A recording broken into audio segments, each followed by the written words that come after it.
Muy buenas tardes, bienvenidos al Mundo Ahora de France 24. Yo soy Elena Lozano y todo lo que verá a continuación es noticia e iniciamos. Nigeria autorizó a Estados Unidos y le proporcionó información para que perpetrara en Navidad los ataques en contra del autodenominado Estado Islámico en su territorio. Ambos países habrían acordado trabajar en futuros bombardeos contra los yihadistas, a quienes Donald Trump acusa de asesinar a cristianos. La agrupación extremista sunita Saraya Ansar al-Sunnah se adjudicó el ataque contra una mezquita ubicada en un barrio alawita de Homs, minoría a la que pertenece el derrocado Bashar al-Assad. 8 personas murieron y 18 resultaron heridas. Las autoridades denunciaron que se trata de un acto para sembrar el caos. Ucrania anunció que Volodymyr Zelensky se reunirá el domingo con Donald Trump en Florida para avanzar en las conversaciones de paz. El presidente ucraniano se muestra optimista ante posibles acuerdos antes de fin de año, mientras Rusia retoma contacto con Washington tras analizar el nuevo plan de paz.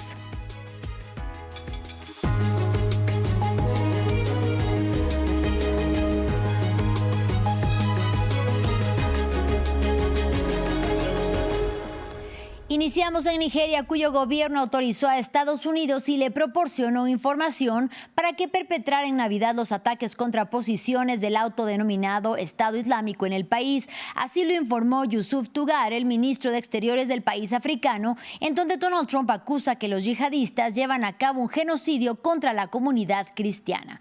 El canciller asimismo anunció que se trata de un proceso en curso y que ambos países y terceros trabajan para futuros bombardeos contra ISIS. Aquí los detalles. Estados Unidos pasó de las palabras a los hechos. Un mes después de que el presidente Donald Trump amenazara con atacar militarmente, su administración bombardeó el jueves a supuestos militantes del autoproclamado Estado Islámico en el noroeste de Nigeria. Trump anunció la medida en una publicación en Truth Social. Estados Unidos lanzó un ataque poderoso y letal contra la escoria terrorista del ISIS en el noroeste de Nigeria, que ha estado atacando y asesinando brutalmente, principalmente a cristianos inocentes, a niveles nunca vistos en muchos años e incluso siglos. Aunque las autoridades no especificaron quiénes eran los objetivos, los ataques se llevaron a cabo en Sokoto, donde el grupo Lakurawa, afiliado al ISIS, ha perpetrado ataques contra las comunidades locales. Nigeria afirmó que proporcionó información a Estados Unidos sobre miembros del grupo Estado Islámico antes de los ataques.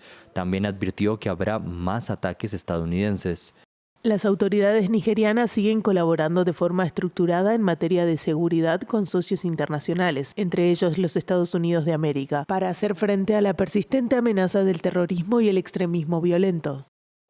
En su anuncio, Trump llamó la atención sobre su anterior amenaza de tomar medidas si continuaba el asesinato de cristianos nigerianos inocentes. Trump y defensores de derechos humanos estadounidenses han afirmado en repetidas ocasiones que los cristianos están siendo perseguidos en Nigeria, algo que el gobierno del país ha negado y que, según los analistas, simplifica la situación de violencia compleja en el país africano. Vamos a Siria. La agrupación extremista sunita Saraya Ansar al-Sunnah reivindicó por Telegram el ataque de este viernes contra una mezquita ubicada en Homs, en un barrio de la minoría alawita a la que pertenece el derrocado expresidente Bashar al-Assad. Hasta el momento, 8 personas murieron y 18 resultaron heridas. Autoridades del gobierno de facto de Ahmed al-Sharaa denunciaron que se trata de un acto para sembrar el caos. Y para hablar sobre el tema, saludo con mucho gusto a Manuel Férez, quien es especialista en minorías de Medio Oriente y Cáucaso de la Universidad Alberto Hurtado de Santiago de Chile. Bienvenido y gracias por la comunicación. Hola Elena, ¿cómo estás? ¿Qué nos puede decir del grupo autor de este ataque, Saraya Ansar al-Sunnah, que según los informes era parte del HTS liderado por el ahora presidente Ahmed al-Sharaa? Adelante. Bueno, hay mucha polémica sobre si tiene vínculos o no con el actual líder sirio, pero lo que dicen las agencias de inteligencia es que son grupos splinters que salen del control del grupo ahora en el poder. Entonces, en ese sentido, sí es muy probable que lo que estamos viendo es la acción de un grupo que ya estuvo involucrado, Elena, como tú seguramente recordarás, en un ataque a una iglesia en Damasco en julio de este año, y a inicios de este mes también en un ataque que mató a 2 norteamericanos y un intérprete también en Siria. Entonces, efectivamente, estamos ante un grupo que hay muchos más en Siria, no son grupos homogéneos, son grupos que van teniendo splinters, salidas, subgrupos que operan a veces localmente, y en Homs, como tú bien decías, una ciudad muy importante para el sunismo, la minoría alawita es víctima de esta represión. Y justamente por esto que nos dice que le ha dado peso a este grupo en el último tiempo, que ha sido autor, como bien mencionaba Manuel, de estos últimos ataques. Digo, lo que pasa, Elena, es que tenemos un largo año después de que llega en sustitución de Bashar al-Assad, este ex yihadista, en donde la mayoría suna está reprimiendo no solo a los alawitas que estamos hablando ahora, sino a cristianos, a drusos, a kurdos en el norte. Tenemos una Siria intervenida por Turquía en el norte, y entonces ha intentado estabilizar un país desde arriba para abajo, imponiendo un modelo que yo siempre he dicho cuando tengo la oportunidad de hablar con ustedes que no funciona. El centralismo en Siria y un centralismo liderado por el yihadismo sunita no va a funcionar. Tenemos que estar pensando un federalismo que reparta atribuciones, que reparta responsabilidades a las diferencias étnicas y religiosas de este país, pero eso no está pasando. Estamos apostando a empoderar a un yihadista que tiene estos grupos vinculados directa o indirectamente a él. Justamente en los últimos meses, varios de esos ataques violentos han sido perpetrados o por ex aliados yihadistas del presidente de facto, lo decíamos, Ahmed al-Sharaa, o por miembros de las mismas fuerzas de seguridad. ¿Qué dice entonces esto del gobierno que se pretendía que fuera del cambio después de 13 años de guerra civil? Es que la cuestión que tú preguntas es la importante. Hemos tomado en consideración a los sirios, el modelo que ellos querían ir a su transición democrática. No estamos caminando una Siria democrática, integradora de las diferencias. Estamos caminando una Siria que va a ser la otra cara de la moneda de la represión de Bashar al-Assad, ahora con un corte sunita. Entonces, hay una traición a la lucha de la población siria por un modelo democrático federal y que respetara las diferencias de una Siria que, si sigue caminando de esta manera, muy difícilmente va a tener el control, que no lo tiene el gobierno central, no tiene el control ni del 70% del país. Entonces, esto que estamos viendo, Elena, lo vamos a seguir viendo si insiste en un modelo de empoderamiento por arriba, con un al-Jolani que ha recibido, al-Sharaa que ha recibido por todo el mundo, le préstamo el Banco Mundial, le perdona las sanciones, préstamos, pero no está funcionando la gobernabilidad al interior de Siria, está muy convulso. Y en este escenario que bien describe Manuel como de traiciones, los acuerdos con la minoría kurda también parecen tambalearse luego de los enfrentamientos de los últimos días. ¿Qué nos puede decir al respecto?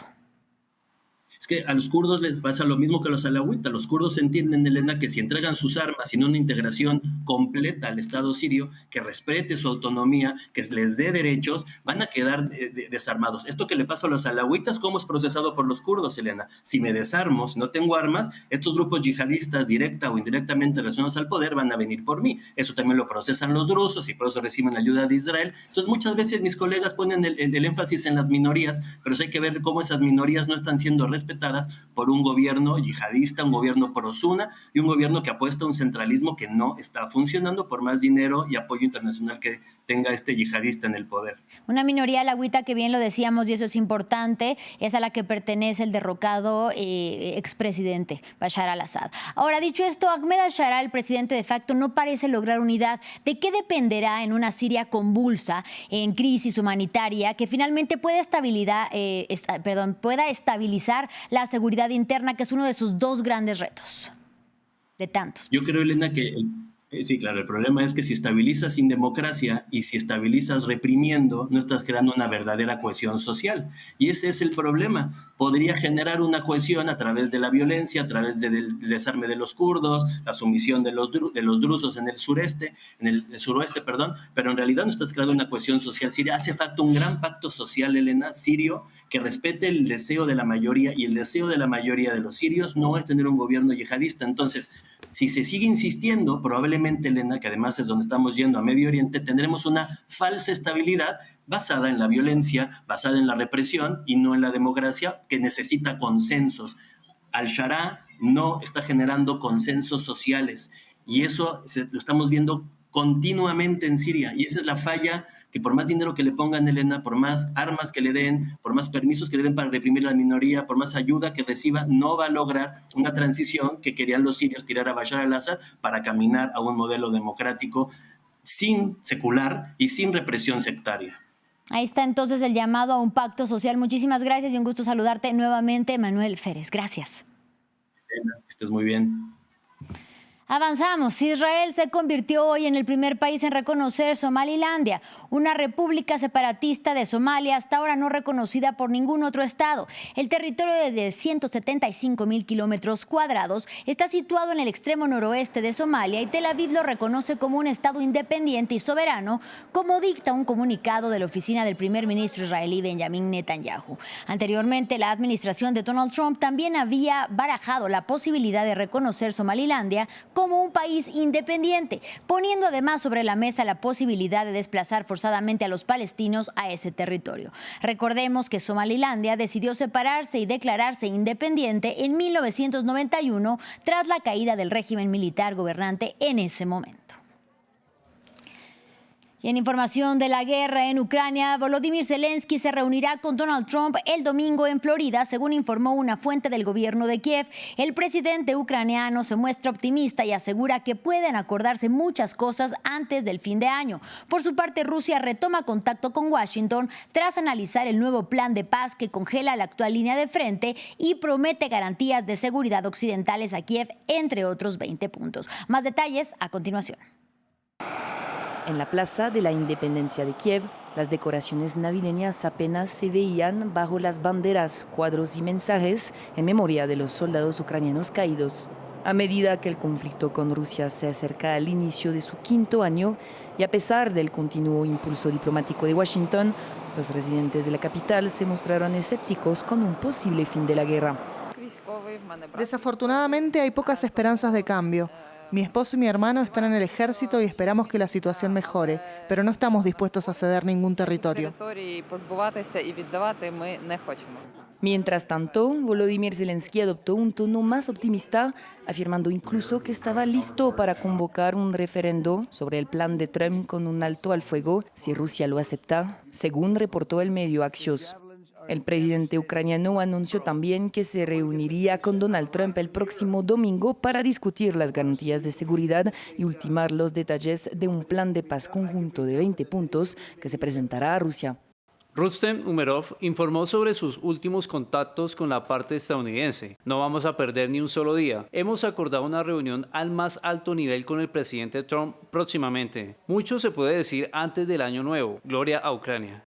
Los esfuerzos diplomáticos para poner fin a la guerra se han topado hasta ahora con demandas contradictorias de ambas partes. Kiev declaró recientemente que estaba dispuesta a retirar sus tropas del este del país, siempre que Rusia hiciera lo mismo, lo que crearía una zona desmilitarizada y vigilada por fuerzas internacionales. Pero Moscú no ha dado señales de estar dispuesta a aceptar dicho acuerdo y sigue exigiendo a Ucrania que renuncie al territorio que le queda en la región del Donbass. Y en el continente africano, este domingo República Centroafricana celebra una jornada electoral sin precedentes, según indica la Organización de las Naciones Unidas. El país convoca a los 2,4 millones de votantes registrados a unos comicios municipales, legislativos, regionales y también presidenciales. El presidente Faustin Archange Touadéra busca un tercer mandato. Desde Bangui, nuestra corresponsal Mariam Koné nos amplía. En casi 10 años en el poder, Faustin Archange Touadéra, candidato a un tercer mandato, puede sobre todo descartar su balance en materia de seguridad. Elegido en 2016 como un presidente tecnócrata y discreto, hizo de la seguridad el jefe central de su acción.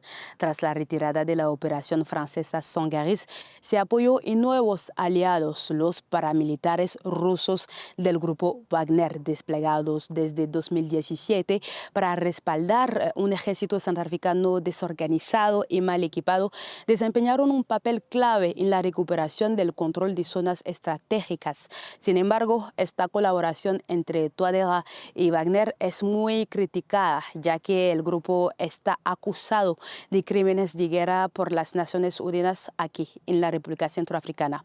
En el plano político, Touadéra pone de relieve la estabilidad institucional, pero sus opositores opositores denuncian un estrechamiento del espacio democrático y una gobernanza muy centralizada. Frente a él, 6 otros candidatos están en lista, entre ellos Henri-Marie Dondra y Anissé Georges Doleguele, considerado el líder de la oposición. Cabe señalar que la mayoría de los partidos de oposición reunidos en el BRDC han decidido de boicotar las elecciones porque ellos las consideran como no democráticas. Finalizamos en Bolivia, 5º día consecutivo de protestas encabezadas por los sindicatos agrupados en la Central Obrera Boliviana contra la eliminación del subsidio a los combustibles. El máximo dirigente de la COF, Mario Argollo, asegura que el decreto está hecho en beneficio de las empresas transnacionales, pero en detrimento del pueblo al que reclama, le han ajustado más el cinturón. La subvención a los combustibles estuvo vigente durante 20 años de gobierno del izquierdista Movimiento al Socialismo y con la llegada de Rodrigo Paz al poder fue retirada. Escuchemos a Argollo. Entonces tenemos que entender el contexto de ese decreto. El decreto en sí está hecho a cabalidad para las transnacionales, empresarios, agroindustriales, que se van a beneficiar. Pero para el pueblo boliviano significa ajustarse más aún el cinturón. Tenemos que concientizar, tenemos que llegar hasta el último sector del país. Hermanos bolivianos, comprendan y entiendan el contexto de este decreto. Así llegamos al final de este espacio informativo. Gracias por su compañía y hasta la próxima.